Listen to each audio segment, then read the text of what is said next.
Hey guys, Chicken to Maine, DaBuh.com with a DaBuh.com forecast update. This forecast update effective around 10:30 a.m. Eastern Standard Time on Monday, February 26, 2018. And okay, lots to talk about in today's video update. We hope that you'll stay tuned in for all of it. Would like to take this first moment to welcome new followers to our social feeds on Twitter, Instagram, and on Facebook.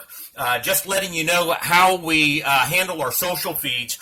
We post all of our updates on Twitter. That's where there's a world of PhDs and degrees, a lot of more smarter people than we are. But then we share that over to our other platforms, Instagram and over to Facebook. However, we don't share everything that we post on Twitter to those feeds in fear of blowing those feeds up with too much information.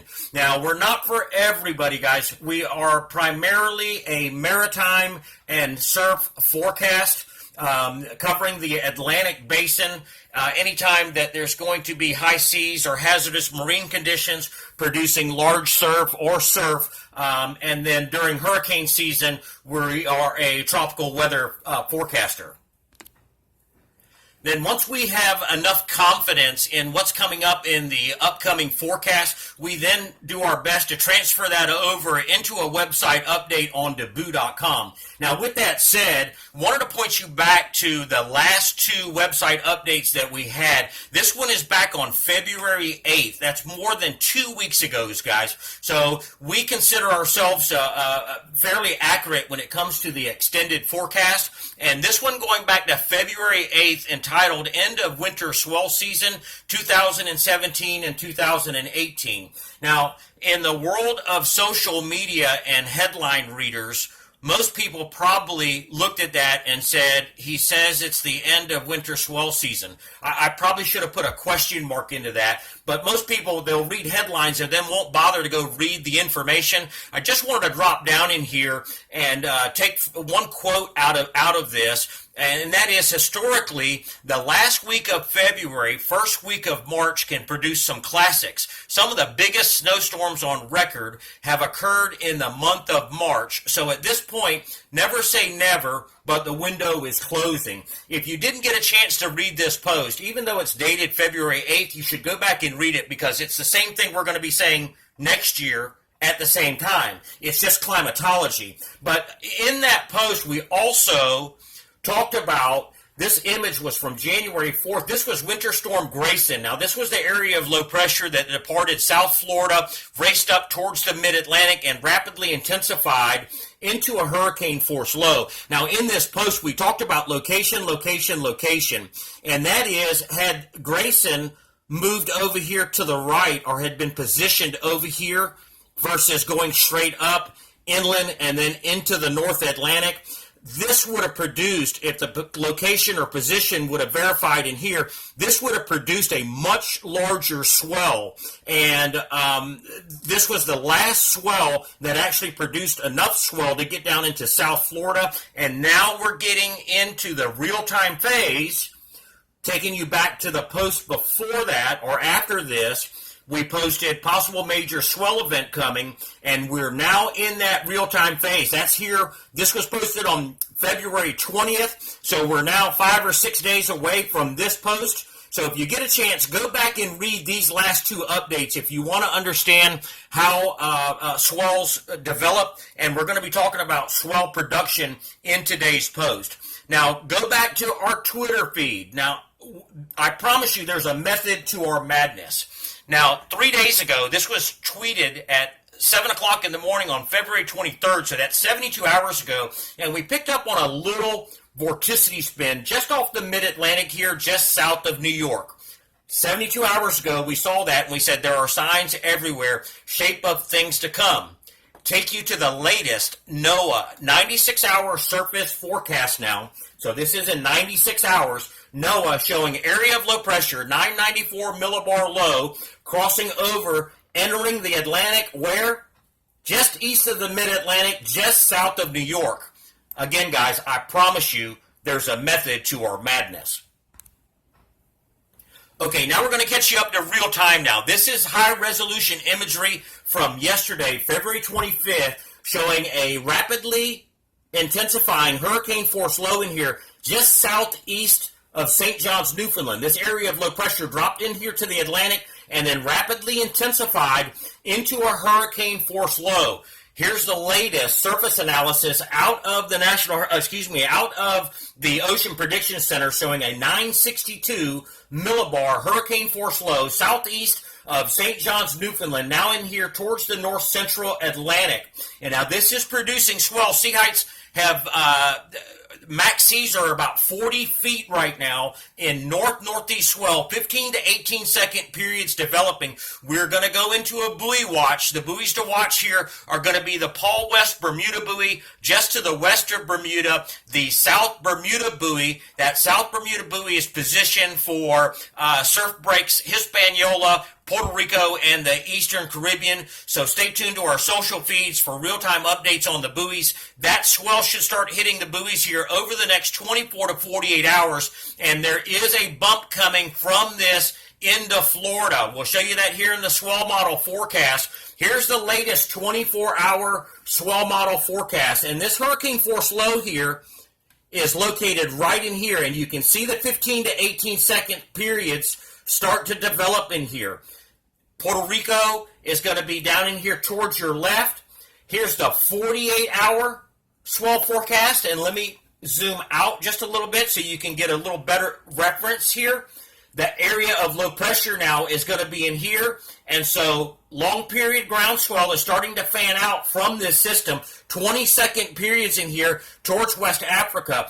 Talked to AKA the Whip. He just got back home from Nagore yesterday and said Nagore Island was firing the last couple of days. He said he saw some solid 15 to 20 foot faces, really, really big surf. And then I'll pull this over for you so you can get a better idea of where Florida is here. Here's Puerto Rico down in here, bottom left portion of your screen, Hispaniola, Cuba, and then Florida. Switch you to the 96-hour swell forecast, and then look. Here's where at 72 to 96 hours, this swell from this hurricane force low here will be passing the islands through here and into East Florida. 15 to 18 second periods. That's going Friday into Saturday. Now, I know that there's probably going to be some onshore winds. Guys, this is the time when we start talking about major swell event, we get guys saying that we hype. Okay, I can't tell you exactly what your local wind conditions are going to be. I'm telling you when there's swell in the water. Okay, and, so if the major swell event doesn't happen for your location, keep in mind that that doesn't mean that it ain't going off here in the Outer Banks or back over towards West Africa or over here towards Puerto Rico. If the local wind conditions aren't right for your location, get in the car and go drive or buy an airline ticket. Major swell event is coming. Okay, switch you over to the latest run of the GFS model forecast. And we're going to show you the Euro as well. And we're going to talk about swell production now as we switched over to taking a look at the models. Now, here is this hurricane force low that we just showed you here. This is yesterday's image now, so this is dropped down. Well, let's see if the image is refreshed in today. Okay, so this is today, and it's just the satellite imagery is just coming into range now to picking up this backside. So here's this hurricane force low that was here. Incidentally, this is the fifth hurricane force low for North Atlantic waters since February 13th. It's an explosive period now in the North Atlantic and a chain event. When we talk about chain events, it's like one after the other. And think about that. 5 hurricane force lows since February 13th. That's 5 in 13 days. It's almost like one every other day. So switch it back over to the latest run of the GFS. Here is this. We've already shown you the swell forecast. That's northeast winds coming off the backside of this. And again, that swell is going to be propagating over the next 24 to 72 hours out here towards Florida, Bahamas, Hispaniola, Puerto Rico, and the Eastern Caribbean.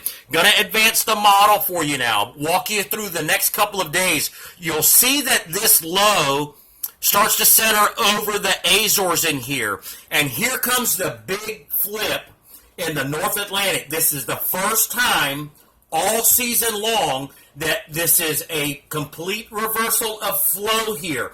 Normally, in the North Atlantic during the winter months, we have west-northwest winds all blowing as hurricane force lows develop up in here, creating west-northwest swell aimed at Portugal and the United Kingdom and Ireland here and West Africa. But watch as I advance the model. Watch how this all shifts now to easterly wind and easterly swell production. And watch this other area of low pressure here, just southeast of St. John's, Newfoundland. Advance the model for some more for you. Notice how this low starts to deepen in here. So now we have strong easterly fetch coming off of Ireland, blowing towards Nova Scotia. But then look what happens. We start to open up the gap in here, just southeast of St. John's, Newfoundland. Now we have east-northeast winds blowing, no land to block between Newfoundland, and this developing area of low pressure. Here comes this area of low pressure over the central United States heading for the mid-Atlantic. This image is for Thursday going into Friday and the weekend. Look at this strong northeast fetch again coming off Ireland from this area of low pressure down in here past southeast of Newfoundland, and now with the rapidly intensifying hurricane force low off the mid-Atlantic. So think about this, guys. This is all offshore winds in here, south of Cape Hatteras, all the way down in here towards Florida. Swell arrival time. This first pulse in here, this image is for Friday. This first pulse is going to be working its way towards the mid-Atlantic, or past the mid-Atlantic towards Florida. So depending on timing of winds and how strong those winds are, could get offshore winds with some nice 16 to 18 second swell periods cleaning up the surf. Now this is negative swell production in here because this is west winds. This is west winds blowing into northeast swell, but look what happens. Here comes major swell event because this northeast swell that's being generated in here is going to be exacerbated by this developing hurricane force low. Advance the model for you now. So now we get northeast winds on top of northeast swell. This is magnification of northeast ground swell, guys. Big swell coming. I posted that it could be in the top 10, possibly top 5 all time. If it doesn't verify, guys, don't shoot the messenger, but it's almost a certainty now. Advance the model some more for you, and look at this. Here's where we talk about size and circumference. Because this system is so large, it's moving large northeast winds, or long northeast fetch, and northeast winds over open ocean. It goes back to that post that we talked about with Grayson when we first started this off. Advance the model for you just a little bit more. This is going into Monday, March 5th. Now, we may get some onshore winds, sideshore winds here, but the winds are going to start to back off as more swell starts to propagate towards the U.S. East Coast. This is going into a week from today now, just past a week from today, and we're going to stay in the 10-day mark. But look, this area of low pressure begins to lift off in its natural progression off towards the northeast, and then the winds die out in here. Some southerly, southwest winds, offshore winds with continued swell heading for the U.S. East Coast. Advance the model some more for you. You're going to stay inside 10 days. Now, this goes into 10 days, guys. And I'm telling you, whatever is coming, don't bitch. Go surf. Because typically after we see an explosion like this in a chain event, we'll go right back into a pattern shift. And if you'll notice, we've got southwest winds now starting to blow in here, and that's going to start to degrade the northeast swell. Gonna switch you over to the European model. Now, the European model is starting to get interesting, guys, and I don't want to make any promises outside of 10 days, but the models have been really spectacularly confident with one another. Here's this hurricane force low again. Now, this is real time now, going into tomorrow. Now, the difference between the GFS and the Euro does it in 24-hour increments, the GFS does it in 6-hour increments. So keep in mind that when you're looking at this image, this is a moment in time. Although the image is still, the atmosphere is fluid. Advance the model for you, and you can see again, Going back over here and centering over the Azores, just like we showed you with the GFS. Here comes another area of low pressure dropping in from across top of Newfoundland. Here's that easterly fetch, a total reversal of flow from normal west-northwest flow in wintertime to easterly flow coming back this way. Advance the model for you again, and boom, northeast fetch again, all aimed, no land mass to block it. So that's northeast swell now pushing past St. John's, Newfoundland, with an area of low pressure getting ready to move into the mid-Atlantic.